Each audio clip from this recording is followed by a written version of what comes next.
Capítulo 15. Educación para la sostenibilidad. Las colectividades humanas han intentado desde siempre transmitir a sus miembros las maneras de comprender y de intervenir en la realidad que han creído importantes, ya sea a través de relatos contados al calor de la lumbre, de reglas y tabúes que se recuerdan una y otra vez, de modos de conducta o prácticas artesanales que se imitan. Así se han ido transmitiendo a lo largo de las generaciones diferentes formas de cultivar, de comunicarse, de relacionarse, de representar el mundo, en definitiva, herramientas para vivir en ese tiempo y en ese lugar. A medida que las sociedades humanas han crecido y sus sistemas organizativos se han ido volviendo más complejos, algunas de estas enseñanzas, especialmente valoradas, se han comenzado a transmitir de forma más ordenada y selectiva, controlando sus contenidos y su alcance. Este intento consciente de transmitir y reproducir de forma sistemática aquellos elementos que una cultura consideraba valiosos, hablamos aquí de la cultura del grupo dominante, se llama hoy educación formal. Y la principal institución que se ocupa desde el siglo pasado de la educación formal es la escuela. No es la única, pero es probablemente la de más alcance en el número de personas que acoge y en el número de horas que emplea. La educación de los y las menores, la educación de los y las menores se considera uno de los brazos esenciales de todo sistema sociopolítico. En la escuela se han formado y se forman los cuadros que las sociedades complejas necesitan para ejercer su administración. En ella se construye una cultura común que facilita el gobierno de la ciudadanía y se prepara la incorporación al sistema productivo. La propuesta escolar, antes más diversa y ajustada a las realidades locales, ha ido unificándose hasta constituir en este momento de la historia una fórmula bastante homogénea en geografías alejadas. La escuela es aquí, en El Salvador o en Vietnam, un lugar, un pequeño recinto, al que muchos niños y una cantidad menor de niñas acuden un día tras otro para aprender las enseñanzas, el saber culto, que personas adultas capacitadas, maestros y maestras, les transmiten. Pizarras, libros escolares, lapiceros, libretas, pupitres, son instrumentos de esa forma generalizada de escuela, igualmente familiares en latitudes distantes. Otras fórmulas diversas de educación intencional han ido perdiendo peso y presencia a favor de la institución escolar, los talleres donde se aprenden oficios, las enseñanzas de hermanos y hermanas mayores, las escuelas en la fábrica o en el campo, las tertulias en ateneos, las asambleas, los consejos de personas ancianas. Hasta el punto que si hoy hablamos de educación, pensamos indefectiblemente en la escuela. La escuela, tal como la conocemos hoy, nace de una serie de elecciones que han dejado fuera, desautorizando unas veces y prohibiendo otras, propuestas educativas que solían estar más cercanas a la tierra, a la familia, a la comunidad, al trabajo o al mantenimiento de la vida. Ha quedado recluida en un espacio cerrado en el que se enseñan aquellos saberes considerados cultos, regentada por un cuerpo de especialistas y dedicada a moldear conocimientos y comportamientos en los primeros años de vida. Si en lugar de mirar a la escuela ponemos atención en lo que ésta deja fuera, veremos hasta qué punto reduce las experiencias de aprendizaje que ofrecen el territorio y la vida social. En primer lugar, el espacio real, aquel donde ocurren las cosas importantes, de los mayores, se queda fuera de su terreno acotado. Por otra parte, una cantidad considerable de los conocimientos que las personas mayores usan cada día para alimentarse, para relacionarse, para tomar decisiones o hacer frente a las dificultades, no se estudian en la escuela. Y por último, las personas de edades diferentes a la propia y que pueden saber de árboles, de música, de malabares, de juegos, de navegación, han de estar autorizadas, tituladas, para entrar en ella y ejercer la docencia. La escuela restringe fuertemente o deja de lado el papel del territorio, de los conocimientos locales y de la comunidad, tres grandes maestros de la sostenibilidad. El territorio es el suelo en el que crece la vida, que nos permite sobrevivir, donde se aprende su complejidad, sus ritmos y sus deterioros.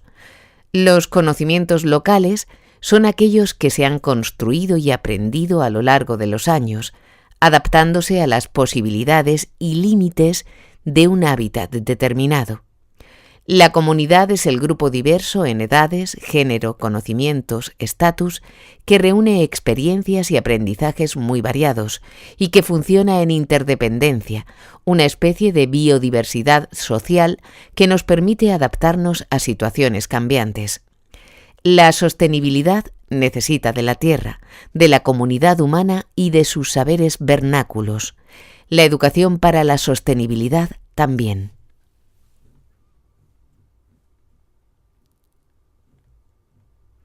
¿Por qué nuestra escuela apunta hacia la insostenibilidad? La escuela actual es un hecho tan normalizado en nuestras vidas, tan vivido desde la infancia, que no nos paramos a pensar si serían posibles otras formas de resolver los propósitos educativos de una comunidad. Al menos desde los 6 a los 16 años, ha ocupado la mayor parte de nuestro tiempo, inmovilizándonos en un espacio restringido, escasamente conectado con el territorio exterior. Una rápida mirada a su proceso de construcción nos permite, sin embargo, desnaturalizar esta escuela y entender sus rasgos esenciales como opciones históricas intencionadas. La escuela primaria, como recurso de socialización y enseñanza obligatoria para las clases populares, especialmente de los países ricos, tiene solo un siglo de vida. Nació a comienzos del siglo XX. Su pretendida generalización tardó muchos años en hacerse realidad en los países del norte y sigue siendo teórica en muchos otros, pero ha conseguido que las distintas administraciones unifiquen y controlen la mayor parte de las intervenciones educativas. La educación se ha considerado desde siempre una herramienta útil para el control social. La Iglesia y el Estado, conscientes de este hecho, han pugnado por imponer su primacía en el sistema educativo. Por eso la escuela resultante no es producto del azar. Existían y existen muy diversas formas de organizar procesos educativos, pero finalmente una de ellas se ha impuesto sobre el resto. Las opciones por las que se ha ido decantando, políticas, didácticas, curriculares, organizativas, responden al modelo de sociedad, de producción, de poder en el que se inserta. Como cabría esperar, responden también a la cultura imperante, ajena a las exigencias de la sostenibilidad, y esto por diferentes motivos. En primer lugar, nuestra escuela de hoy se sitúa en un espacio físico delimitado y especializado, normalmente vallado y cerrado, destinado de modo exclusivo a la educación. No siempre fue así. La comunidad, el taller, la casa, la granja, la plaza, el huerto, el bosque o el mercado han sido espacios educativos privilegiados. No ocurre así en la escuela, que dificulta cada vez más el atravesar sus puertas para vivir experiencias fuera de ellas. Todo un entramado de miedo al exterior, de burocracia, normativa legal y distancias convierte las expresivamente llamadas actividades extraescolares en experiencias infrecuentes. El territorio real, aquel en el que se decide y organiza la producción, los cuidados, la organización social o el poder, queda fuera de esta escuela cerrada. Por otra parte, los espacios escolares son, en el mejor de los casos, lugares de simulación o representación de realidades en los que casi nada ocurre de verdad. Pensemos en cómo se estudia el crecimiento de las plantas, el ciclo del agua, la industria o la gallina. En general, se renuncia al conocimiento directo y a la experiencia directa, aún de realidades próximas o accesibles, como los arreglos domésticos que rara vez se aprenderán a hacer en la asignatura de trabajos manuales, o las tareas de mantenimiento del espacio escolar, como limpieza, pintura o cuidado del patio y el jardín, de las que el alumnado está excluido.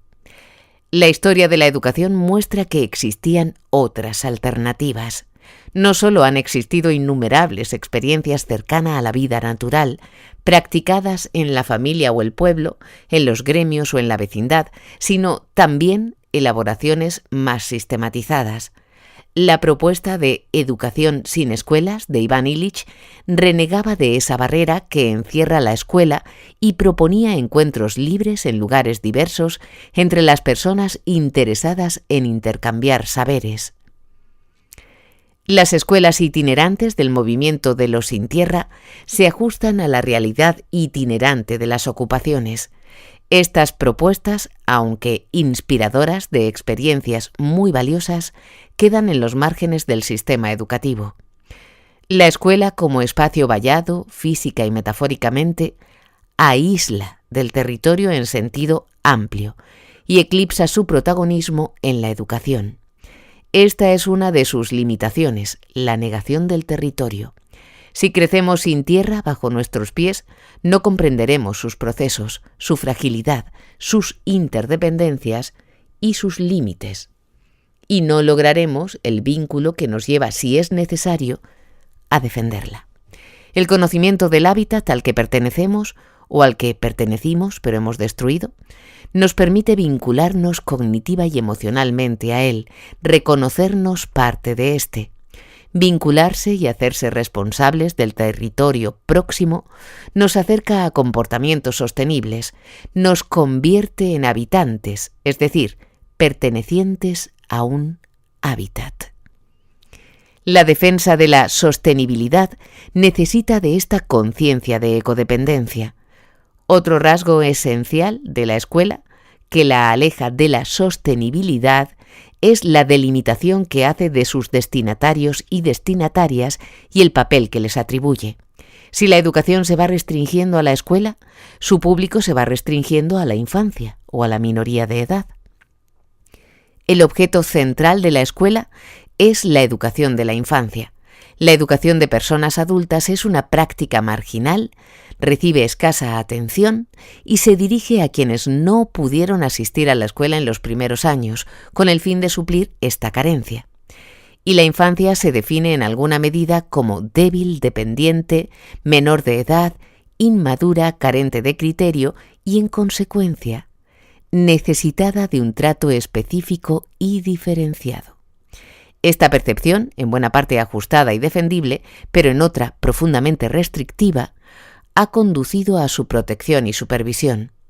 El reconocimiento de las necesidades y derechos de la infancia, no en todos los países, sirvió para reducir parcialmente los abusos de poder de las personas adultas contra esta, infanticidio, castigos corporales, esclavitud, o al menos para desautorizarlos.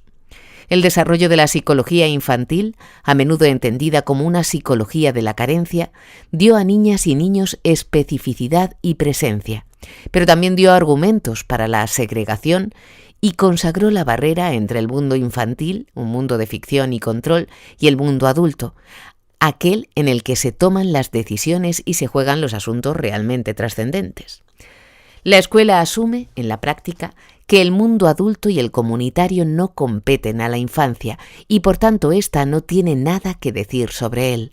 Se la desconecta del trabajo, de la tierra, de la vida política y social, incluso de las decisiones domésticas importantes. En esta situación de aislamiento y banalización, podríamos decir que se infantiliza a la infancia.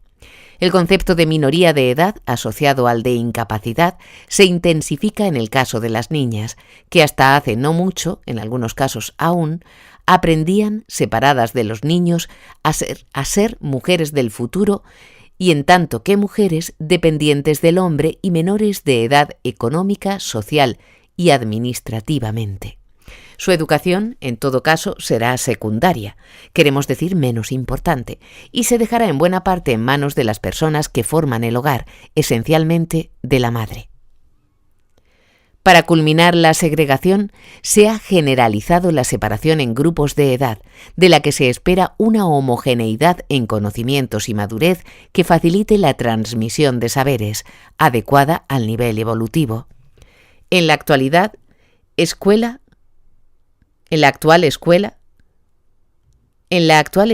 el criterio de edad prevalece sobre otros como la afinidad personal, los intereses, la compañía de hermanos o el mismo criterio de diversidad. Menores con menores, de igual edad y durante mucho tiempo, del mismo sexo. Frecuentemente de igual clase social, lo igual con lo igual. Cierto que la homogeneidad de tareas facilita en algunos casos las labores docentes. Un grupo que aprende a leer al tiempo, una explicación que es igualmente comprendida por toda la clase. Pero como fórmula exclusiva, desperdicia el potencial de la diversidad. Se suprimen, por ejemplo, los aprendizajes entre niños y niñas de diferentes edades. Y con ello, uno de los procesos clave en el desarrollo de la responsabilidad y en la integración gradual en las tareas de la comunidad. El concepto de diversidad aparece recientemente en la escuela como una fórmula para tratar anomalías, equiparando prácticamente diversidad con patología. El aprendizaje en interlocución con compañeras y compañeros mayores y pequeños, la ayuda mutua, la diversidad de capacidades, responsabilidades o tareas es muy infrecuente en esta escuela, que reserva el tratamiento de la diversidad a los programas especiales dirigidos a compensar carencias individuales, en muchos casos en intervenciones individuales y casi nunca a servirse de la complementariedad o de la interacción multiplicadora de la diversidad. Existían y existen otras propuestas educativas más integradoras y heterogéneas, consejos de la infancia, sindicatos de niños y niñas trabajadoras en Perú, India, o escuelas libertarias son experiencias que dan valor a la palabra y al criterio de los y las menores de edad. Francesco Tonucci, desde Italia, lleva años trabajando en pro del reconocimiento y autoridad infantil. Las escuelas mutuas, un sistema para generalizar la educación en la Inglaterra de la Revolución Industrial con la ayuda del alumnado más aventajado. La escuela moderna, con las invariantes pedagógicas de Freinet, que propone entender a la infancia desde sus similitudes con la edad adulta antes que desde sus diferencias. La escuela de Opelouro, en Pontevedra, con la diversidad como fórmula pedagógica, caminan en esta dirección. Cierto que las dificultades individuales necesitan de apoyos específicos, pero también el tratamiento diverso es una necesidad universal. Hablamos de una diversidad no jerárquica, que no delimite la normalidad y condene la anormalidad. La diversidad acoge a lo diverso, mientras que la pretensión de homogeneidad deja fuera a una gran mayoría desigual.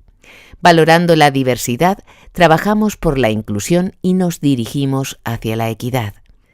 Desde una mirada ecosistémica, la diversidad es una condición no solo portadora de dificultades y complejidad, sino también de opciones.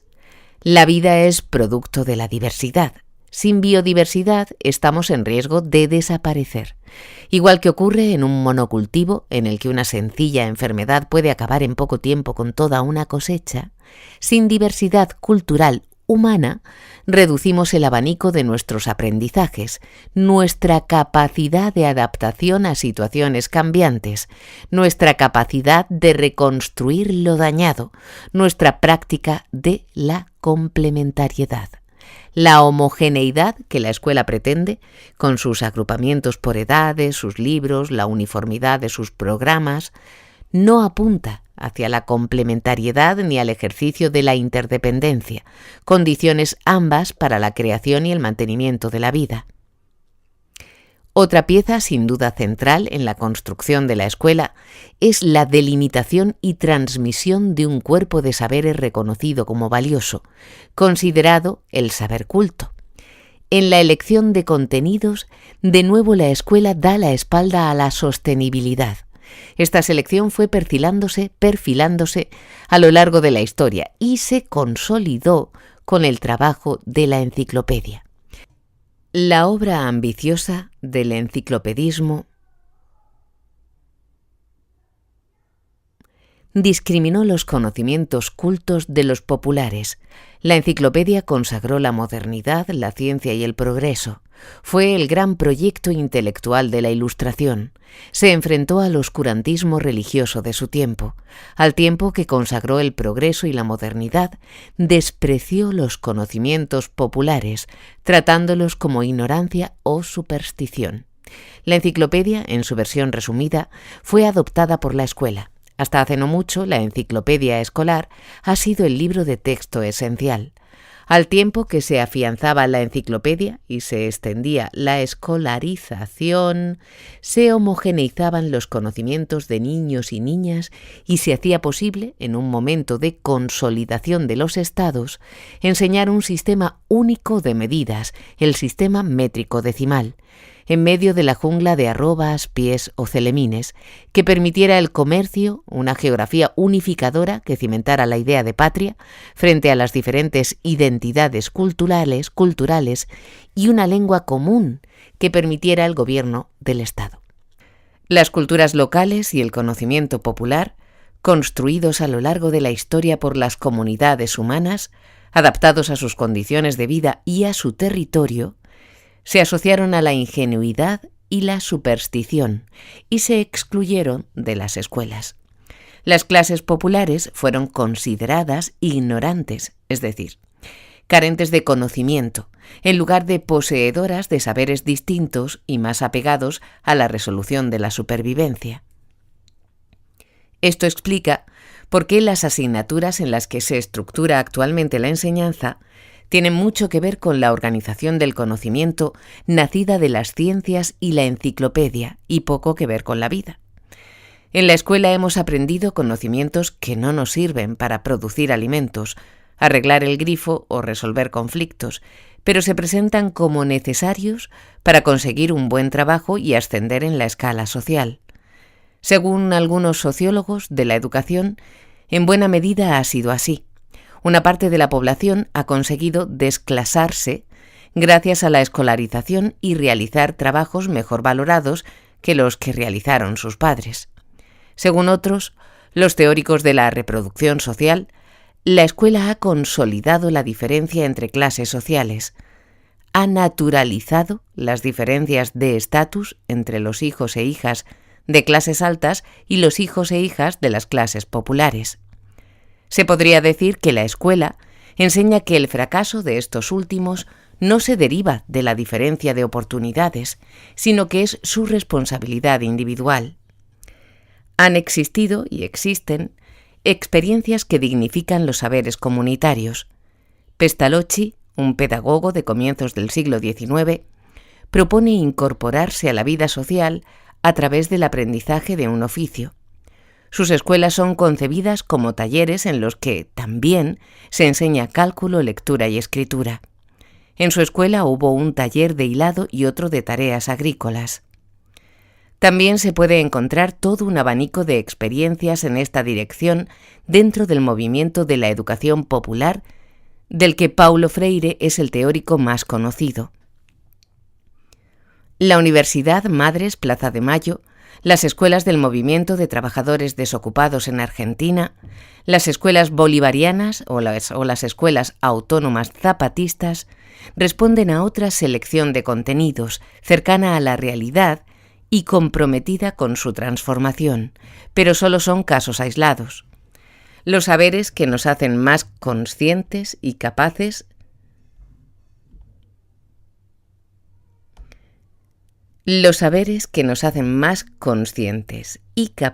de vivir en interdependencia con la tierra, los saberes vernáculos, los conocimientos populares, es decir, los más próximos a la sostenibilidad, quedan fuera del currículum escolar oficial, que se ocupa de transmitir contenidos favorecedores de la insostenibilidad.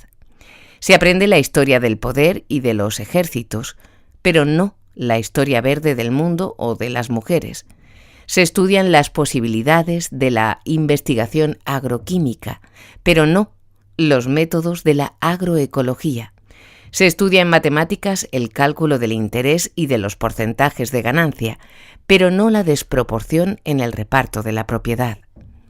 De modo general, podemos decir que en esta escuela se aprende una cultura de la insostenibilidad, que oculta un futuro más que previsible, venera la tecnología sin advertir de sus riesgos, es insensible a los límites sobrepasados del planeta, considera al ser humano, en este caso podríamos decir al hombre, dueño de la creación y al planeta como un recurso inacabable a nuestra disposición.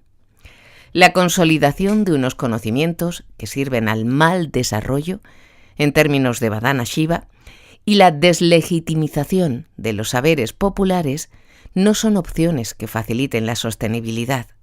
Para proteger y supervisar la práctica educativa, se necesita controlar la formación de quienes la ejercen. Por ello se crea un cuerpo de especialistas, los maestros y maestras, y unos métodos específicos que se aprenden en la formación docente y se reflejan en los libros de texto.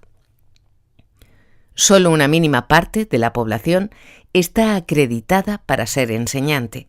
El resto queda fuera de este grupo y, por tanto, no participará, al menos de forma explícita, en los procesos de enseñanza.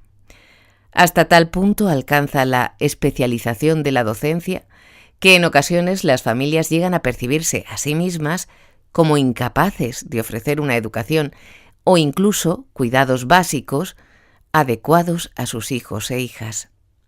También ocurre con frecuencia que el sistema productivo absorbe la mayor parte del tiempo que madres y padres necesitarían para la crianza. Deslegitimizada, a menudo como educadora y a veces sin condiciones para ejercer esta labor, la familia se convierte en apoyo, más o menos entregado, de este grupo experto de psicólogos, pedagogas y educadores. Prueba de ello es la pujanza de los libros de psicología práctica o de las revistas especializadas que enseñan cómo estimular a bebés, comunicarse con adolescentes o soportar la inmovilidad en los viajes en coche.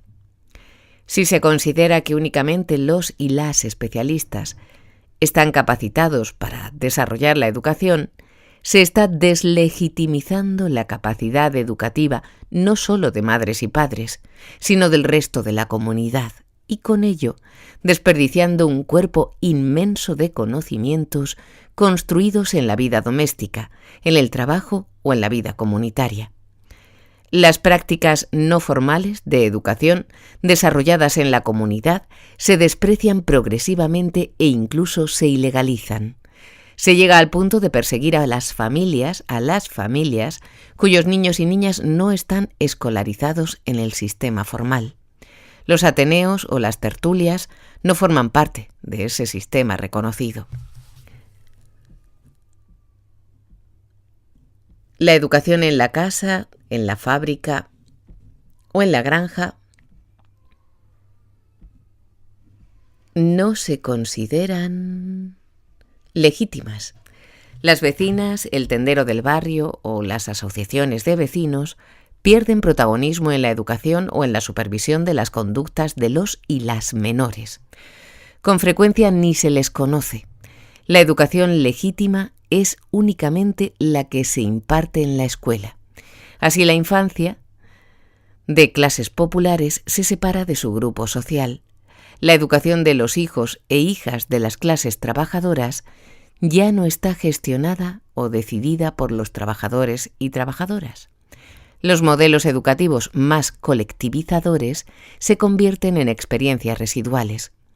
Este arrinconamiento de lo colectivo se apoya en un proceso de psicologización e individualización de los objetivos y prácticas escolares, proceso avalado por una teoría psicológica en auge. El fin declarado de la escuela es el desarrollo individual del alumnado. Los objetivos de los currículos oficiales tienen como destinatario directo o indirecto este sujeto individual. No se formulan objetivos para el grupo de aula, para el centro educativo o para el barrio al que pertenece la escuela. La eliminación del banco, corrido en beneficio del pupitre individual, puede ser la metáfora que ilustra este proceso. El siguiente paso en este recorrido puede estar representado por el puesto informático, en el que la mirada se dirige de forma casi exclusiva a la pantalla, en lugar de al profesorado o a los compañeros y compañeras. La individualización de objetivos y competencias permite individualizar las responsabilidades. Cada sujeto es responsable de sus resultados académicos, nacidos del mérito individual y del esfuerzo, y no de su extracción social, su condición económica o su entorno cultural. La respuesta a los fracasos, lógicamente individuales, consiste en correcciones técnicas también individuales, adaptaciones curriculares, programas de desarrollo individual. Usando el símil del modelo taylorista de producción, podemos ver al profesor como un mecánico que fabrica personas formadas con las herramientas y técnicas adecuadas. La escuela adopta un lenguaje técnico acorde con este modelo. Se refiere a fichas de trabajo, controles, manuales, módulos formativos. Las nuevas tecnologías de la información y la comunicación, las TIC y las enseñanzas online, dan una nueva vuelta de tuerca hacia ese mecanicismo individualista y permiten convertir al maestro o maestra, e incluso al grupo de compañeros y compañeras, en prescindibles, sustituibles por determinados paquetes informáticos.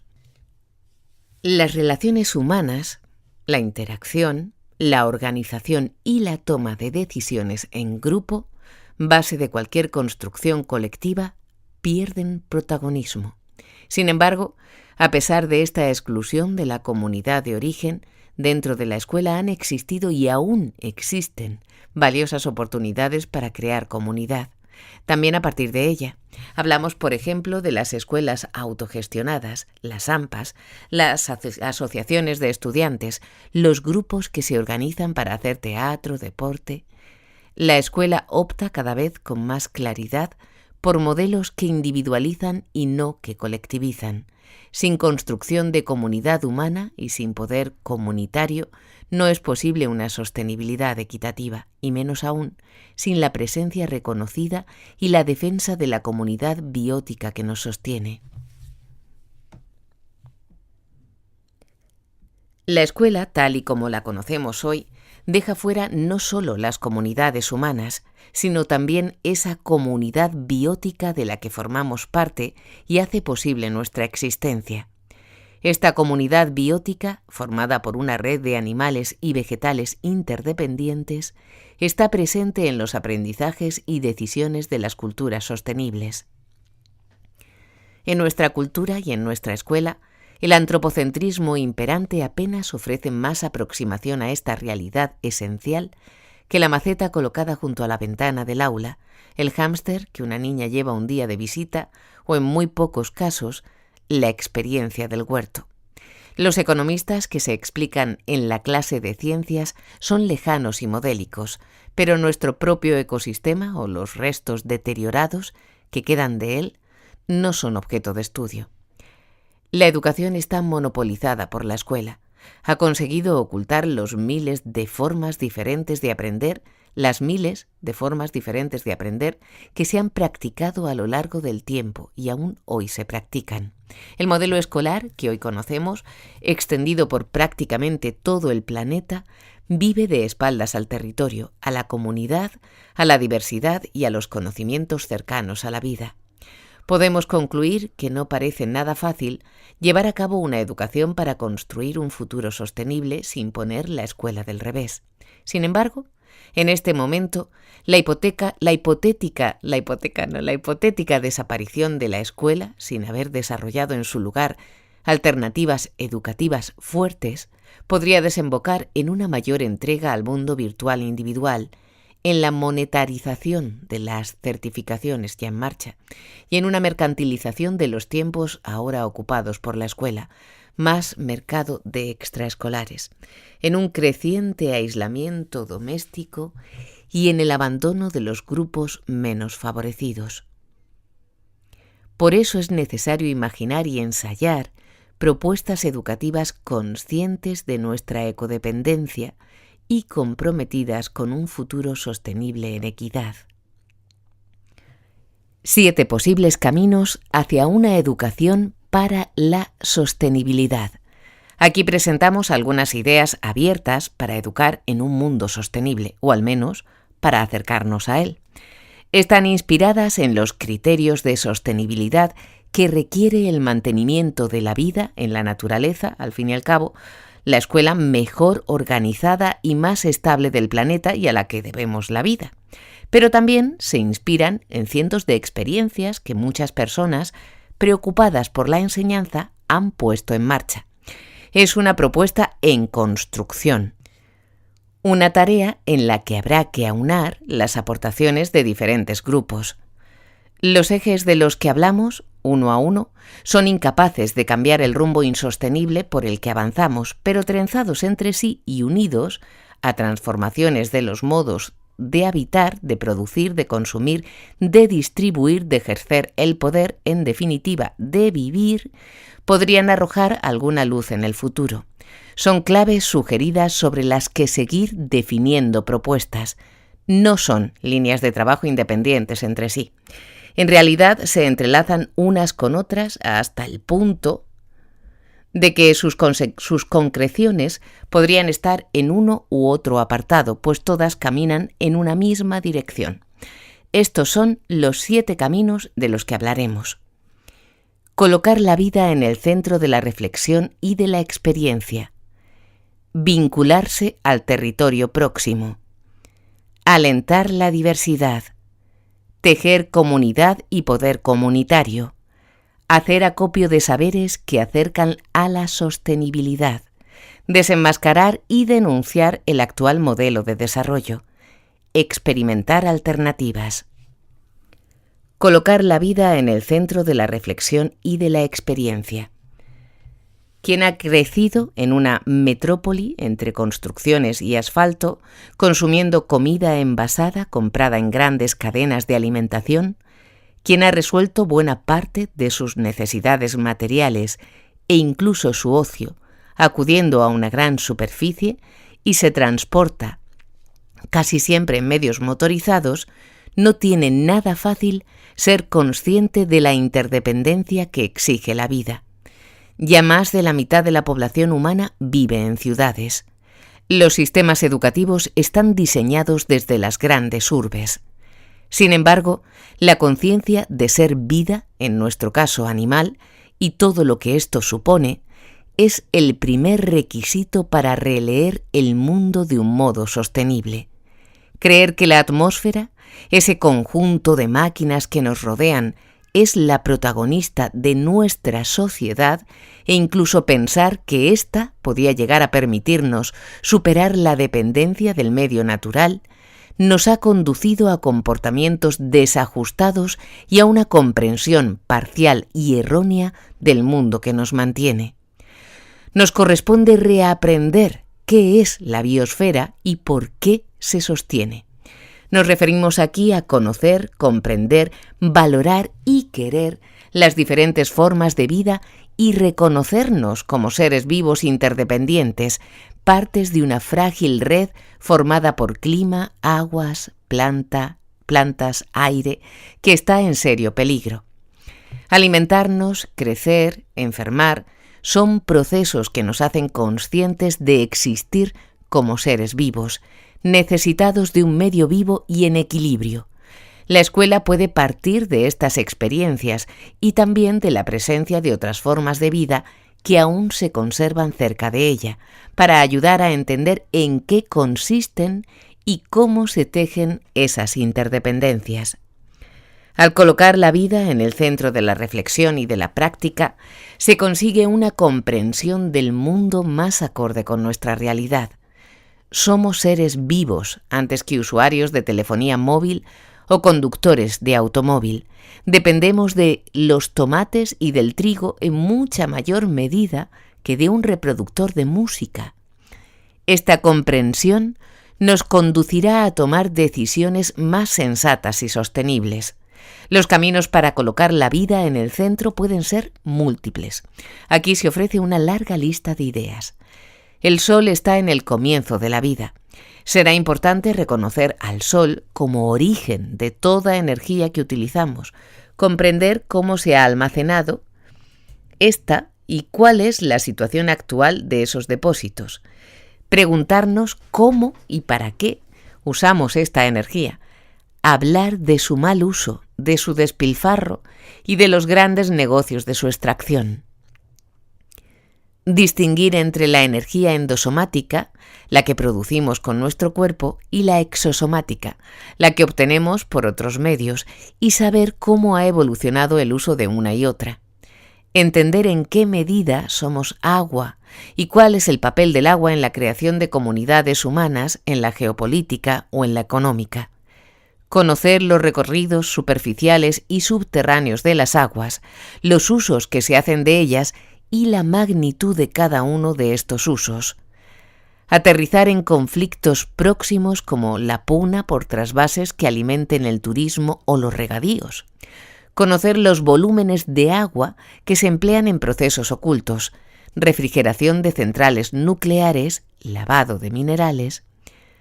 Estudiar el aire, conocer las partículas tóxicas que contiene en las ciudades, saber cómo se miden esos niveles y las consecuencias de esta insalubridad que ya afectan a nuestra salud.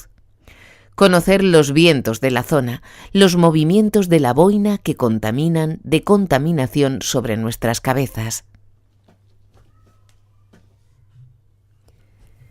Trabajar la tierra, distinguir lo que nace y crece en ella, saber en qué época fructifica cada planta y qué consecuencias tiene forzar la producción con pesticidas y abonos químicos. Distinguir la agricultura tradicional y la industrial. Conocer las consecuencias de la producción industrial de alimentos, en la insalubridad de los alimentos, en el empobrecimiento y envenenamiento de los suelos, en el desecamiento de acuíferos, en el coste energético y en la dependencia del petróleo, en la dependencia de los agricultores de los suministros de semillas, abonos y pesticidas, en el despoblamiento del campo. Ser conscientes del nacimiento, el crecimiento o la muerte, hablar de ellos, no ocultar esta realidad tampoco a niñas y niños. Como animales que somos, aprender el respeto a los animales de otras especies. Reconocer parecidos y diferencias con estos compañeros de viaje. Denunciar la violencia injustificada contra ellos. Seguir el recorrido de las hormigas, de las golondrinas o de las moscas y saber algo de sus necesidades y su vida. Desentrañar las relaciones y la interdependencia de los ecosistemas es otro de los aprendizajes esenciales derivados de colocar la vida en el centro de nuestros aprendizajes. Esto quiere decir, más allá del estudio de los ecosistemas, hacer visibles las relaciones causa-efecto o la complejidad de las relaciones multicausales. Saber, por ejemplo, que la incorporación artificial de una especie de pescado, la perca, en un lago, el Victoria, de cara a su comercialización, ha acabado con las especies autóctonas de las que vivía la población de sus orillas y está produciendo la hambruna en esta población de pescadores. O conocer el deterioro de la producción agrícola tradicional por efecto del cambio de régimen de lluvias derivado del cambio climático. Hacer estudios de los ciclos de vida completos de aquello que utilizamos, sus costes materiales y energéticos desde el origen de su producción hasta su abandono, análisis de la cuna a la tumba e incluso los costes de su hipotético reciclaje, análisis de la cuna a la cuna. Entender cómo habrían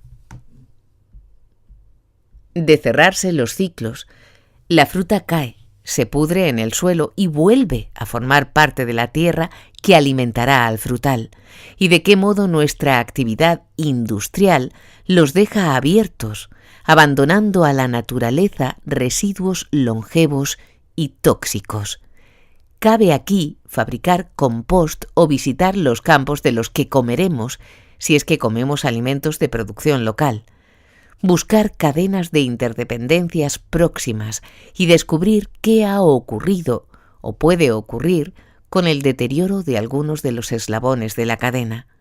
hacer visibles los residuos y su magnitud, los propios y los ajenos, conocer su origen, su composición y sus efectos, conocer las normativas que promueven el uso de envases en beneficio del mercado, también los residuos en los procesos de producción, los que solo conocen y controlan las empresas, desenmascarar la trampa que supone poner el foco de los residuos en su reciclaje y no en su reducción, conocer los vertederos de basuras que el norte tiene en el sur, comprender el metabolismo del propio pueblo o ciudad, es decir, de qué modo y en qué magnitud es dependiente y devastador de territorios próximos y lejanos, cuántas toneladas de materiales entran y salen cada día de ella, cuánta energía emplea de modo directo e indirecto,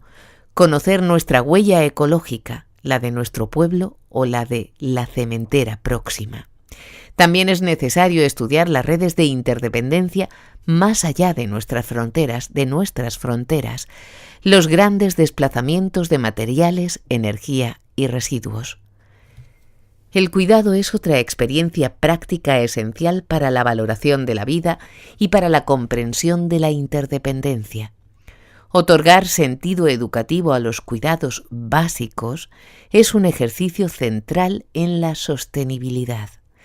Desde prácticas sencillas, como puede ser cuidar con mimo una semilla, consolar a una amiga que sufre o mediar en una disputa, hasta experiencias más complejas como es descubrir los trabajos invisibles que se realizan en la casa o en el espacio educativo. Rehabilitar espacios vivos deteriorados, cuidar y rehabilitar relaciones humanas son formas complejas de aprender a atender esa red viva. Entender que sin cuidados no existiría nuestra especie y cuál es la magnitud de tiempo, energía y dedicación que suponen. Denunciar el trabajo de cuidados que algunas personas capaces de autocuidado, hombres adultos en su mayoría, detraen de otras, generalmente mujeres adultas. Conocer la deuda de cuidados entre géneros, clases sociales y norte-sur. Exigir el reconocimiento social y el reparto equitativo y solidario del trabajo de cuidados. Valorar los efectos de la desaparición de estos trabajos. Sacar a la luz todos los trabajos invisibles, las tareas invisibles de cuidados, a menudo hechas por mujeres, y hacernos capaces de realizarlas corresponsablemente. Y organizarse para repartir con equidad tareas oscuras de limpieza, recogida, montaje, estar atenta o atento a la fragilidad, a la dificultad, a la necesidad o al abuso y responder con firmeza ante ellas. Comprender la vida significa aceptar sus ritmos. Los ritmos de la vida son a menudo lentos, pero esta lentitud es necesaria para que las transformaciones ocurran y los ciclos se cierren. El crecimiento lento, los cambios pequeños, los matices, nos acercan más a los modos de vida sostenible que los ritmos rápidos y los fuertes contrastes estimulares, comunes en nuestro entorno urbano y virtual. La educación puede enseñar a esperar, a distinguir pequeñas transformaciones. La experiencia de vivir en lentitud, inusual en esta cultura de la inmediatez, puede traer aprendizajes inesperados, entre otros el aprendizaje de la complejidad. Muchas de estas prácticas, que colocan la vida en el centro de la reflexión y de la experiencia, no son extrañas a la pedagogía. La institución libre de enseñanza, un avanzado movimiento pedagógico del siglo XIX, incorporaba las excursiones campestres como elemento esencial de su enseñanza. El escultismo aprovecha el potencial educativo del medio natural. Las escuelas del bosque de los países escandinavos, que en la primera infancia ocupan buena parte del tiempo en el entorno natural próximo, o la pedagogía Waldorf, bastante difundida en Europa, son solo algunos ejemplos. Las granjas escuela, las aulas de naturaleza, los pueblos escuela, los laboratorios de biodiversidad, son pruebas del reconocimiento de la naturaleza como maestra, pero suelen estar alejados y convertirse en experiencias puntuales o infrecuentes. No es fácil, en el entorno de las grandes urbes, provocar situaciones de descubrimiento y convivencia con la naturaleza, pero quizá no sea imposible. Los estudios de bichos en pequeñas plazas aún no adoquinadas, el descubrimiento de malas hierbas que aparecen en las grietas y alcorques, los omnipresentes gorriones nos ofrecen esta posibilidad. Quien es consciente del valor de la vida se contagia de esta conciencia. La curiosidad, el respeto, la admiración y el cariño hacia el perro que tiene mal la pata o el garbanzo que germina son fáciles de transmitir para quien las vive. No han sido tan comunes dentro de los centros educativos las experiencias conscientes o sistematizadas de valoración de los cuidados entre los seres humanos. Siendo estos la base de la vida, la cultura patriarcal los ha oscurecido. Aquí tenemos la tarea urgente de inventar fórmulas no ensayadas que coloquen esta práctica imprescindible en el centro de la escuela. No hay equidad posible ni sostenibilidad sin participar todas y todos en los trabajos de cuidado. Queda pendiente también el esfuerzo de encontrar narraciones orales que nos hablen de esta interdependencia, de nuestro futuro común con la tierra, que nos acerquen a plantas y animales. Buscar o crear una literatura para la sostenibilidad. Trabajar la centralidad de la vida tiene por objeto descolgarnos del fuerte antropocentrismo de nuestra cultura y asomarnos a la democracia de lo viviente, en términos de Vadana Shiva, un sistema de gobierno de la tierra en el que el interés de todos los seres vivos, plantas y animales incluidos, importa a la hora de tomar decisiones.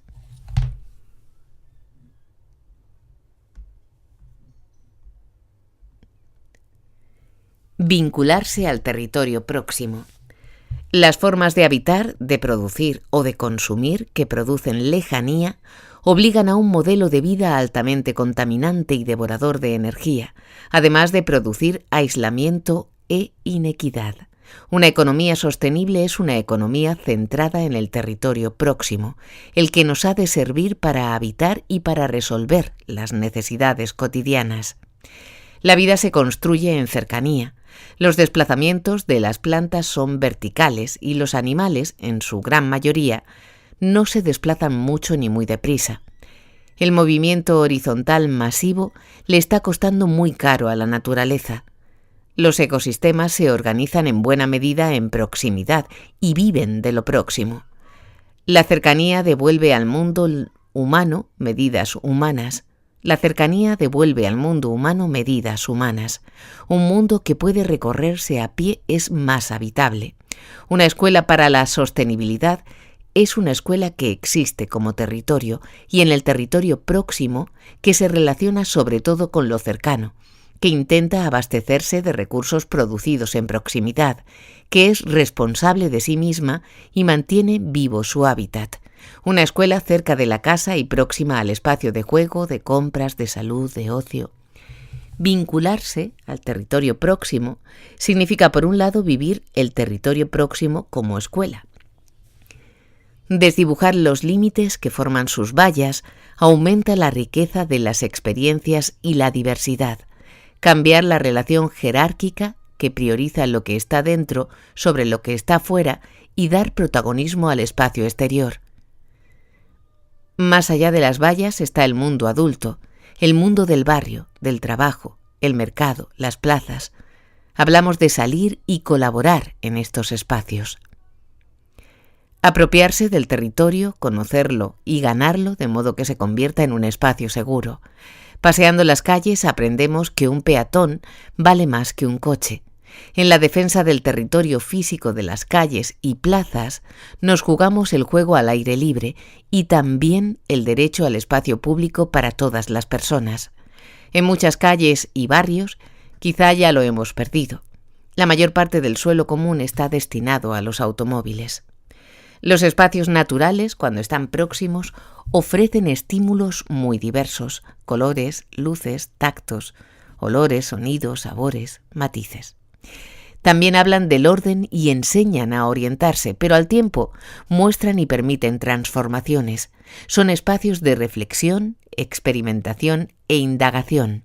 A través de los ciclos vitales que se dan en ellos, aprendemos a medir el tiempo. Con sus elementos vivos, aprendemos la complejidad que supone crecer y nos acercamos a la diversidad de los seres vivos. Dan ocasión de experimentar desplazamientos y manipulaciones muy diferentes y asumir pequeños riesgos y grandes, así como protegernos de esos peligros. En ellos no se necesitan materiales didácticos específicos ni demasiadas normas. La tierra en la que crecemos, jugando e investigando, se convierte en una referencia afectiva. Si está en peligro, saldremos en su defensa. Por otro lado, vincularse al territorio significa apropiarse del territorio mismo de la escuela. Olvidamos a menudo que esta es un espacio físico, con superficies asfaltadas y de tierra, con calderas de calefacción, contenedores de basura, bocas de riego, en el que es posible poner en marcha tareas de mantenimiento y de transformación. Limpiar el jardín, decorar vallas, reparar averías, construir, hacerse responsables del mantenimiento. Antes que una escuela de la simulación y la virtualidad, es necesaria una escuela del territorio físico real, una escuela con suelo, con tierra donde plantar y con paredes que pintar.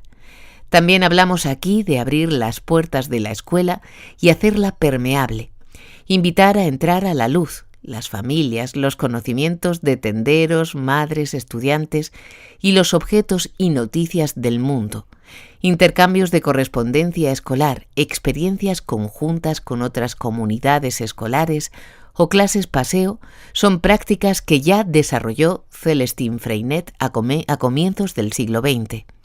La construcción de las escuelas ha sido ocasión de utilizar ciertos criterios de ecoconstrucción que atienden a materiales, color, luz, temperaturas, o de construir espacios comunes que promueven la incorporación comunitaria.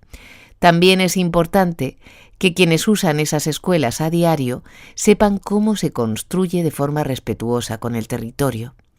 Pasear por suelos sin cementar, jugar en solares, aprender sin techo, usar la bicicleta como medio de transporte, exponerse al frío y al calor o recorrer suelos irregulares con plantas que pinchan son experiencias infrecuentes y cada vez más necesarias.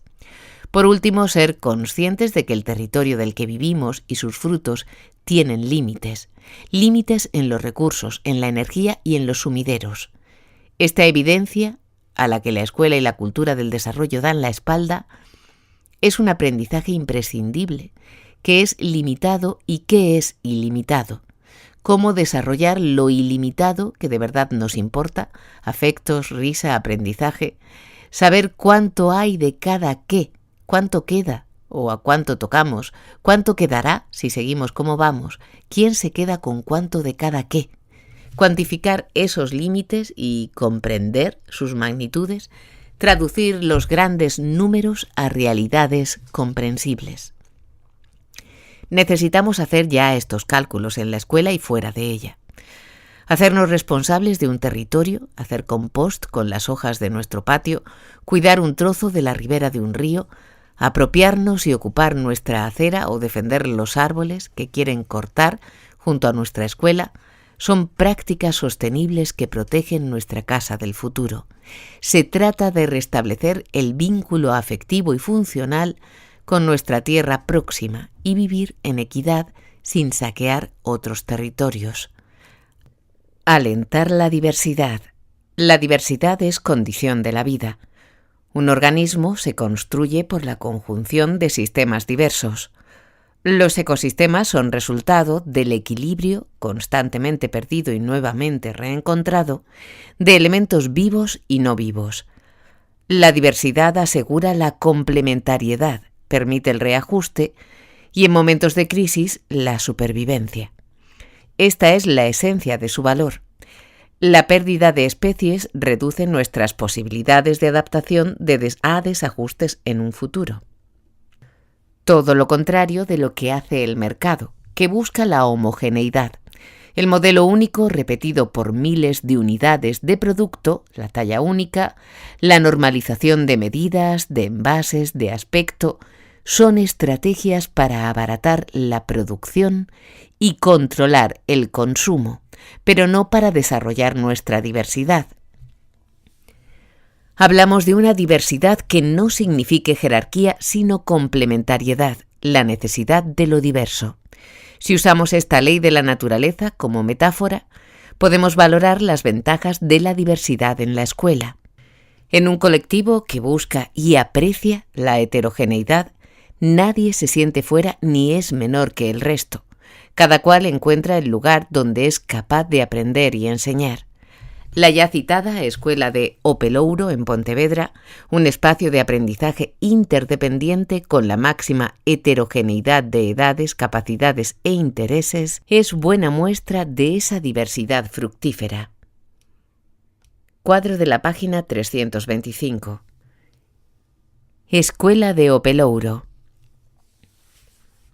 La Escuela de O Pelouro, en Galicia, Cadelas de Tui, Pontevedra, desarrolla desde hace años un proyecto de enseñanza en el que niñas y niños de edades y capacidades muy diversas, junto con educadoras y educadores adultos, eligen y desarrollan su itinerario de aprendizaje, investigando colectivamente a partir de sus intereses.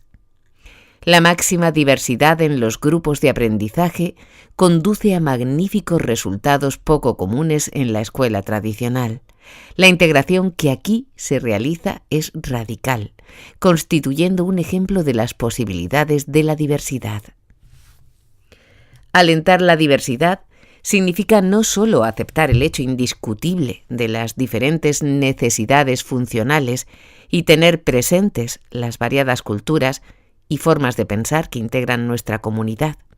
Significa también no organizar los grupos por edades homogéneas, no separar a la infancia de la vida comunitaria, animar al encuentro de abuelas, barrenderos, estudiantes de secundaria e infantil, y hacer del aula, también, un lugar de encuentro de diferentes especies, animales, vegetales y, por supuesto, la humana. Aceptar como maestros y maestras no solo al profesorado titulado, sino a todo tipo de seres que puedan enseñarnos. Otra traducción de este principio de diversidad consistirá en tratar con naturalidad las diferentes formas de familia, los diferentes modos de ser mujeres u hombres, las diferentes opciones sexuales. Diversificar tareas, diversificar responsabilidades, diversificar los ritmos y recorridos de aprendizaje son otras expresiones de esta búsqueda. Hacer a cada cual necesario en su pequeño ecosistema. Enfrentándonos al imperativo de la homogeneidad que propone la globalización y educando en el disfrute de lo diverso, creando espacios de convivencia intergeneracionales, interculturales, interprofesionales, interespecies, mejoramos las condiciones para un futuro sostenible. Tejer comunidad y poder comunitario.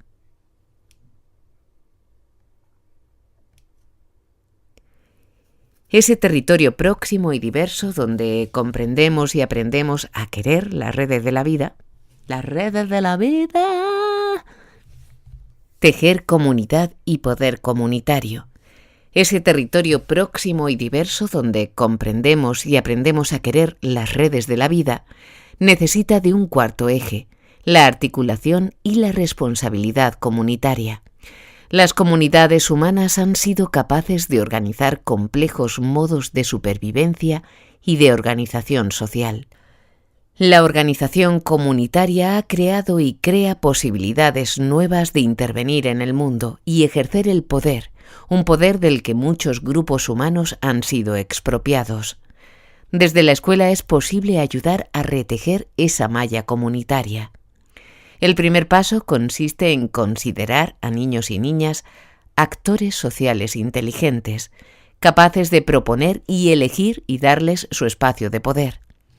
Practicar la conversación, el uso de la palabra, la argumentación y la escucha, la gestión de la discrepancia, la toma de decisiones colectivas, la corresponsabilidad, los proyectos grupales, el reparto de las tareas cotidianas, el cuidado de otras personas, la acogida de quien llega nuevo, son experiencias que facilitan la construcción de una comunidad capaz de hacerse poderosa y de usar con respeto ese poder. Francesco Tonucci, con su libro La ciudad de los niños, ha realizado un trabajo muy sugerente en esta dirección. Cuadro de la página 326. La ciudad de los niños. Francesco Tonucci, un pedagogo italiano contemporáneo, ensaya y promueve experiencias de participación de niños y niñas en la construcción de la ciudad, consejos de infancia en los ayuntamientos. Es el inspirador del proyecto Ciudad de los Niños, nacido en la ciudad de Fano, al que están adheridas ya muchas otras ciudades del mundo. Defiende la participación protagonista de niñas y niños en los espacios urbanos, en la vida pública y en su comunidad. Su libro La ciudad de los niños expone esta propuesta. Tonucci F., 1997. La ciudad de los niños. Fundación Germán Sánchez Ruy Pérez. Los sujetos de aprendizaje a los que aquí nos referimos no son solo los niños y niñas, sino toda la comunidad educativa. La comunidad educativa, entendida en sentido amplio, se extiende al barrio, los comercios, el vecindario, las asociaciones, los empleados públicos o las empresas. En este contexto, la infancia puede ser un motor de relaciones y proyectos conjuntos que superen con mucho los objetivos de una escuela autocentrada. Esta comunidad necesita también del aprendizaje de la organización, la comunicación, del manejo de los conflictos, la investigación participativa o la autogestión. Los ya mencionados comités de infancia y ciudad en Reggio Emilia son buenos ejemplos de la participación e intervención comunitaria en torno a la educación infantil. Los proyectos de mediación escolar desarrollados en algunos centros de secundaria por equipos mixtos, alumnado, profesorado, familias, o las experiencias de alumnos ayudantes, que acogen a quienes llegan nuevos o apoyan a quienes lo están pasando mal. Son experiencias de aprendizaje de la interdependencia. El movimiento de la educación popular ha hecho realidad las experiencias educativas de poder comunitario más integrales y radicales, vinculadas siempre a la transformación de la realidad social. Otras experiencias más humildes y fácilmente practicables, ya probadas, en esta dirección son los grupos espontáneos de autoayuda de madres y padres, las tertulias o grupos de aprendizaje, los procesos de participación en el diseño de los espacios por parte de niños y mayores, los presupuestos participativos, las tareas compartidas de limpieza y mantenimiento de la propia escuela, las cooperativas que se organizan para la compra de materiales educativos, los libros colectivos, los desayunos colectivos, los noticieros o revistas de elaboración local, la autogestión del viaje de estudios, las decisiones en asamblea.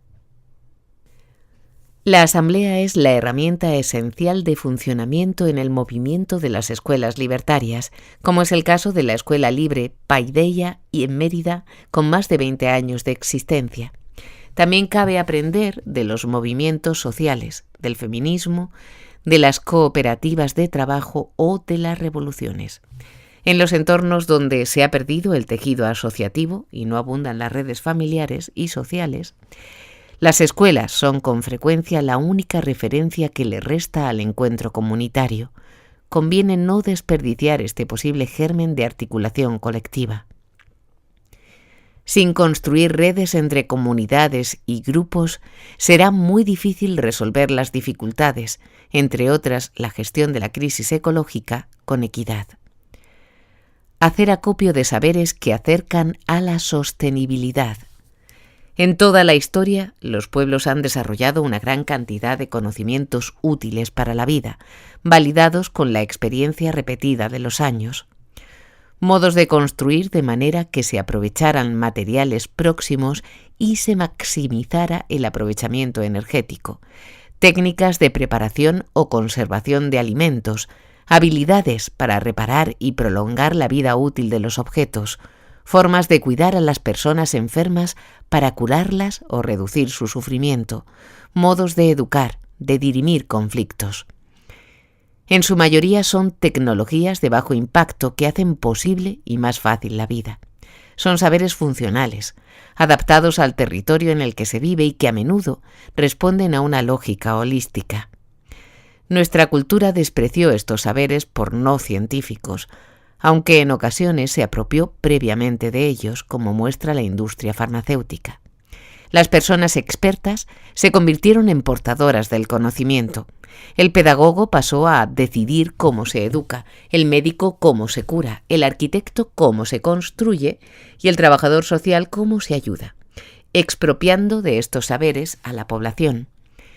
Hacernos cargo de nuevo de los procesos de la vida y encaminarnos hacia algún grado de autosuficiencia local hace necesario recuperar aquellos saberes y modos de hacer de bajo impacto ecológico que poseían personas no tituladas. Son a menudo conocimientos que las mujeres desarrollaron y transmitieron. No todos nos sirven. No nos valen los modos jerárquicos de familia, el reparto desigual del trabajo doméstico. Pero en la memoria de nuestros mayores y en otras culturas existen claves útiles a la sostenibilidad. La escuela puede colaborar en mantener vivos estos conocimientos que quizá sean necesarios en un mundo que habrá de vivir de forma más sobria. Será útil y motivador recuperar habilidades para producir y preparar alimentos. Aquí cabe el huerto, el cuidado de animales de granja, para conservar y preparar la comida, para remendar la ropa, para arreglar un mueble roto o para divertirse sin consumir grandes cantidades de energía. Las culturas tradicionales han desarrollado mitos y ritos que nos hablan de este uso respetuoso de los recursos próximos. Existen otros aprendizajes útiles a transmitir. Desatascar una tubería, arreglar un enchufe o atornillar una estantería. También podemos descubrir el funcionamiento de máquinas sencillas o aprender a fabricar pequeños ingenios como cocinas solares, serpentines para calentar el agua, invernaderos. Estas prácticas nos acercan a la sostenibilidad siempre que cumplan el requisito de, a medio plazo, reducir el consumo de materiales y energía. Pensar si es necesario, reducir el consumo, cuidar, conservar, reutilizar y arreglar en este orden, y si no hay más remedio, reciclar. Reglas que van más allá de las 3 R's. Se trata de desarrollar una cultura de la suficiencia, ajustada a un mundo de recursos limitados. El principio de minimizar nuestro impacto ecológico tiene implicaciones en la marcha cotidiana de la escuela y debe orientar nuestras decisiones a la hora de calentarnos, refrescarnos, alimentarnos, aprender, jugar o festejar. Los conocimientos sobre cómo cuidar a quienes lo necesitan, cómo atender a niñas y niños, a personas enfermas, cómo animar a quienes están tristes, forman parte imprescindible de este bagaje cultural, especialmente desarrollado por mujeres, necesario para que el mundo futuro sea habitable. Las abuelas, o quizá ya las bisabuelas, podrían darnos buenas pistas para investigar. Los saberes también pueden ser fruto de la construcción colectiva. El grupo puede construir conocimiento, investigar o elaborar ideas. Existen libros de texto creados colectivamente o programas de radio realizados por niños y niñas que se convierten en materia de estudio para sus compañeros del grupo de clase. Una vez más, es necesario citar al movimiento de la educación popular, desarrollado en contextos rurales. Una de sus apuestas centrales es la puesta en valor de las culturas autóctonas. Otro ejemplo de esta revalorización, aunque también de educación en el territorio, de poder comunitario o de denuncia del modelo de desarrollo, es la propuesta de las escuelas zapatistas. Cuadro de la página 329 y 330. Las escuelas zapatistas. Las comunidades zapatistas han creado nuevas escuelas, entrenando maestros de sus propias filas y ampliado el alcance del tipo de educación que reciben sus hijos. Y lo hicieron sin aceptar ni un peso del gobierno. La idea central detrás de la creación de la otra educación es enseñar a los jóvenes la historia, el lenguaje y la cultura del pueblo, así como prepararlos para proveer a su comunidad, algo que el gobierno nunca logró hacer. Ellos quieren un modelo educativo que mantenga a sus jóvenes cerca de sus comunidades y que sean productivos para el bien común. La creación de una educación autónoma trae sus retos. Se forma desde abajo, por la gente de las comunidades. Aprendemos mientras caminamos codo con nuestra educación, explica Concepción del Caracol 5, con sede en Roberto Barrios.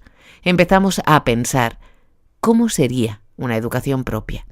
Uno de los aspectos más importantes de la otra educación es recuperar los valores culturales, las formas de hablar y entender a los demás dentro de las comunidades. Según explica Lucio, graduado local de 18 años, hablamos nuestra propia lengua, estamos en resistencia. Nuestra educación nos enseña qué es el neoliberalismo, qué significa ser autónomo. Las 4 áreas de estudio principales en la otra educación son: historia, de la región local, la lucha zapatista, México y el mundo; lenguas, lenguas locales y español; matemáticas; agroecología, cómo cuidar el medio ambiente mediante prácticas de agricultura orgánicas y el rechazo de las semillas transgénicas, entre otros métodos. Los estudiantes también aprenden modos para proveer a sus comunidades mientras asisten a la escuela, tales como el mantenimiento de jardines, producir granos, problemas con la tierra y cómo criar pollos, ovejas y cerdos. De esta manera aprenden conocimiento práctico y obtienen un ingreso para apoyar a los promotores de la educación, así llaman los zapatistas a los maestros, que son locales, no reciben salario y hacen su trabajo por su deseo de elevar la conciencia de sus comunidades. Los promotores son nativos de las comunidades en las que enseñan. Por tanto, entienden la cultura, la lengua nativa y la historia y pueden impartirlos a sus estudiantes en lugar de que alguien de fuera traiga sus modos de ser y perspectivas culturales. Dentro de las escuelas, los estudiantes no están organizados por grados, ni son evaluados por exámenes, ni se les dan calificaciones finales, la práctica típica en las escuelas del gobierno. En lugar de eso, si hay muchos promotores en una comunidad en particular, los niños son divididos por edad y nivel de conocimiento, pero en muchos casos hay solamente un promotor por comunidad y no hay división de estudiantes, sino un solo salón multinivel en el que los estudiantes más viejos también enseñan a los más jóvenes. Esto es muy diferente a las escuelas del gobierno, donde en muchas ocasiones se margina a los niños indígenas, se burlaban de ellos y eran castigados por hablar su lengua nativa. No había ninguna apreciación de la riqueza de las diferencias de las personas y sus diferentes formas de ser. El concepto de trabajo colectivo es uno de los principios más importantes de la vida zapatista. Cada miembro de la comunidad hace un trabajo y los resultados son compartidos, incluyendo la siembra, el transporte, la educación, etc., describe Jesús del Caracol 4. En lo que nosotros creemos es en el colectivismo, en apoyar nuestra comunidad como un todo. Queremos que nuestros niños sepan esto y que despierten al valor de la vida y al lugar que ocupan en el mundo. Los niños pierden su cultura cuando van a la escuela y aprenden cosas que no van con su forma de vida. Nuestros niños no van a la ciudad a seguir trabajando en sus trabajos individuales, sino que empiezan a apoyar a la comunidad cuando se gradúan, insiste un representante de Caracol 4. Para los zapatistas, esto quiere decir que los estudiantes, cuando terminan la secundaria, se enfocan en las necesidades urgentes de la comunidad y ayudan a educar a otros. Aunque las comunidades han continuado proveyendo la otra educación a sus niños con pasión, no han faltado las luchas. Muchos adultos no saben leer ni escribir. Por esta razón es difícil encontrar promotores de las mismas comunidades. También en muchas ocasiones los promotores no pueden seguir enseñando o entrenando a otros. Debido a la necesidad de mirar por sus familias, comprar ropa o comida, pocos completan el entrenamiento, dejando a muchos sin educación consistente. El compromiso de la comunidad es en realidad la base de la otra educación. Los padres mandan raciones de frijol, maíz y leña con sus niños para que puedan tener la comida que necesitan mientras están en la escuela. Muchos grupos internacionales han apoyado al movimiento zapatista. La otra educación está basada en la construcción de un nuevo mundo, que valore el ser y no el tener. Los zapatistas creen en ser realistas, averiguar lo que la comunidad realmente necesita para su propia liberación, educando a los estudiantes sobre este descubrimiento. Gustavo, un zapatista local, expuso: no hay ningún estándar, ningún libro que pueda ser escrito sobre la manera correcta de enseñar en todo el mundo. Cada comunidad es diferente. Nosotros seguiremos aprendiendo para compartir nuestro modo con los que vengan a escuchar. Amber Howard, The Narco News Bulletin. Desenmascarar y denunciar el actual modelo de desarrollo. Aunque existen experiencias como la recién citada, la mayor parte de la población del planeta participa de la cultura del desarrollo y vive de espaldas a los límites, confiando en el espejismo del crecimiento constante y la tecnología omnipotente. Y esto a pesar de que el consumo creciente de objetos, transporte u ocio no parecen habernos convertido en una civilización satisfecha y mucho menos feliz. No hay sostenibilidad posible dentro de este modelo de organización social y económica. Por eso es ineludible comprender sus mecánicas y hacerles frente. Es posible en educación hacer crítica a este modelo de desarrollo. Es imprescindible comprender y explicar ideas como la globalización económica, el metabolismo loco de la gran ciudad, la huella ecológica, la deuda ecológica, la monetarización, la cultura patriarcal, el capitalismo, el engaño de la publicidad, quienes mandan en el mundo, los intereses de las transnacionales, la falta de equidad en el reparto de los recursos. Nos referimos a la lectura crítica de la realidad de la que habla Paulo Freire y que propone hacer junto con la lectura de la palabra escrita, una lectura que él experimentó con personas adultas, pero puede hacerse comprensible a diferentes edades, como ya ha comprobado la educación popular. Desenmascarar la cultura insostenible es desenmascarar los engaños sobre el futuro, las falsas metas del desarrollo, el auténtico significado del PIB, el mal reparto de las tareas domésticas, las restas que nos origina este modelo, tales como la muerte de la vida en los océanos, la disminución drástica del manto vegetal, la longeva contaminación radiactiva o la pobreza genética.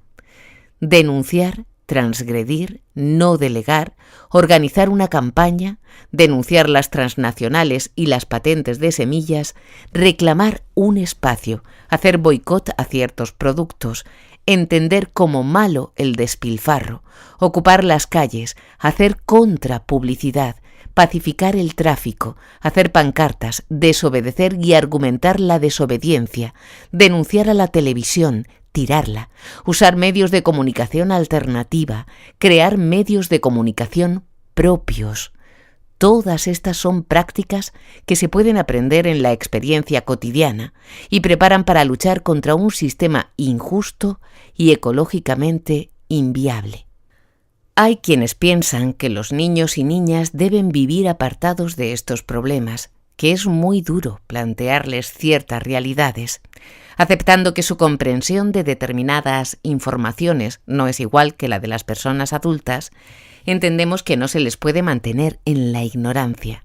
Se trata de su mundo, del presente y del futuro. No podemos negarles estos conocimientos, aunque dejando claro que somos las personas mayores, y algunas más que otras, las principales responsables del desastre. Los movimientos sociales alternativos, las pedagogías libertarias o el movimiento altermundista pueden servir de inspiración en esta tarea de denuncia. Desde la comprensión de un sistema contrario a la equidad y a la naturaleza, la escuela puede convertirse en una bolsa de resistencia y denuncia y proporcionar así una esperanza de cambio. Experimentar alternativas. No juzgamos si es deseable la marcha atrás en la historia, pero en todo caso es imposible. Así que está por inventar cómo podrá ser ese mundo sostenible que nos toca construir en el futuro y pensarlo en todos los aspectos de la vida. Aunque tenemos algunas intuiciones, vivir bien con menos podría ser una de sus máximas, pisar ligeramente sobre la tierra, la esencia de su modo de vida, la equidad, el equilibrio ecológico y la buena vida, algunas de sus condiciones. Urge parar el crecimiento económico, reduciendo nuestros consumos exagerados de materiales y energía, pero no de otros bienes que se han mostrado centrales en el logro de la felicidad, como pueden ser las relaciones, la conversación o la creatividad. Nuestra cultura elude la reflexión sobre la felicidad. Únicamente el discurso publicitario nos habla de ella asociándola a consumos ostentosos. Pero los seres humanos, y más aún las niñas y niños, saben que el núcleo de la felicidad no reside en la marca del juguete que les regalan, incluso ni siquiera en los gigas del MP3, sino en el afecto y la seguridad que experimentan en su mundo. Los grandes placeres de la vida suelen ser ilimitados y gratuitos. Tener amigos, cantar, dar y recibir caricias, saltar a ambos lados de un río limpio, resolver enigmas.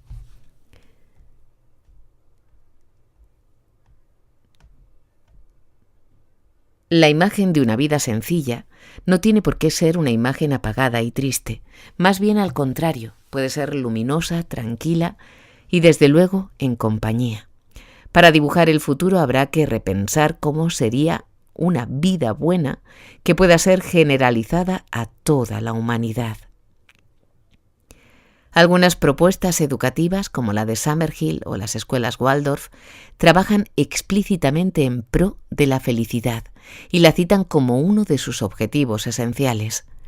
Proponemos también reconocer y ampliar el catálogo de placeres de baja entropía, poco costosos en materiales y energía, narrar y escuchar cuentos, jugar con una pelota, investigar, hacerse cosquillas, ver brotar una semilla, construirse una cabaña, jugar al escondite, hacer dibujos. En este asunto la infancia tiene una gran experiencia y podría dar magníficas pistas al mundo adulto.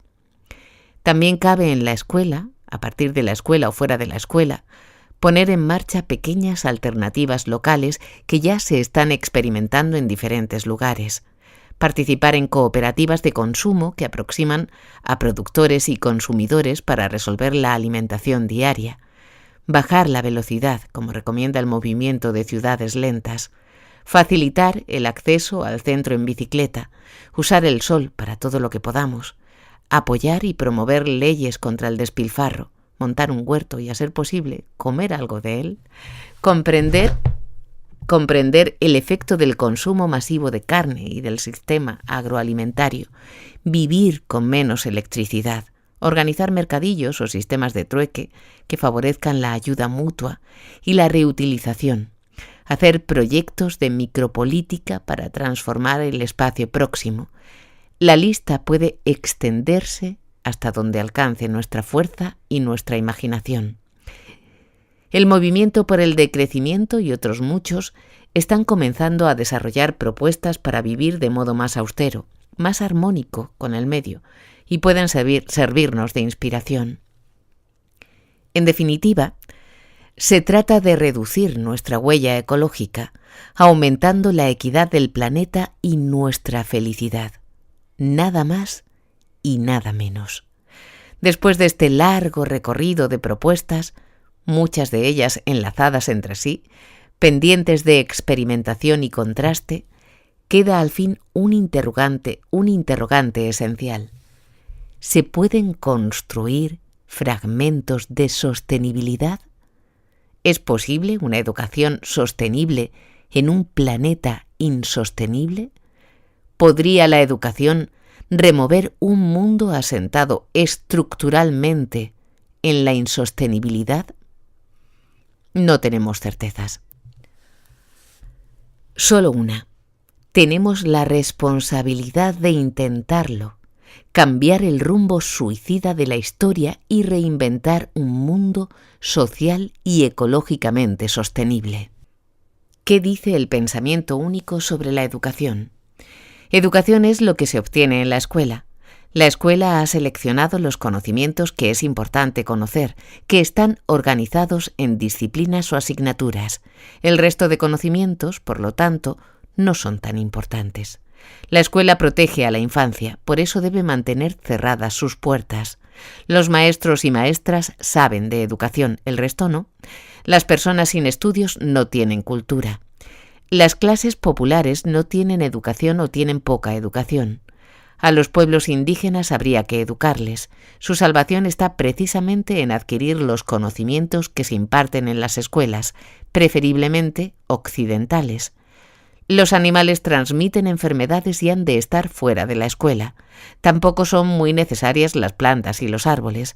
Mejor unas buenas instalaciones tecnológicas y con cemento. La escuela obligatoria nos iguala a todos. Si alguien no tiene éxito, es su responsabilidad. Las niñas y niños no son capaces de tomar decisiones de cierta importancia sobre sus vidas y sus aprendizajes. La escuela sirve a los individuos, no a los grupos. Atender a la diversidad consiste en ayudar a quienes tienen dificultades para que sean como los demás.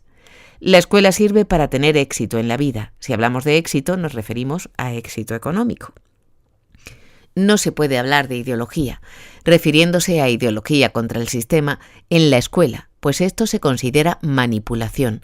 No es ideológico, ni se entiende como manipulación, transmitir la cultura desarrollista, el aprecio por el dinero, la defensa de la propiedad privada, el gusto por la velocidad, la competitividad o el desprecio por las personas sin estudios. ¿Qué dice la cultura de la sostenibilidad sobre la educación? La educación no se reduce a la escuela. Hay muchas formas de educación. Una de ellas es la escuela. Muchos pueblos indígenas, considerados salvajes, tienen mejores conocimientos sobre la sostenibilidad que la sociedad occidental. Es necesaria una educación más cercana a la tierra de la que dependemos para sobrevivir. Es preciso modificar el currículum y poner los saberes necesarios para la sostenibilidad en el centro. Una educación para la sostenibilidad tendría en cuenta y promocionaría los saberes que articulan la comunidad y las soluciones colectivas.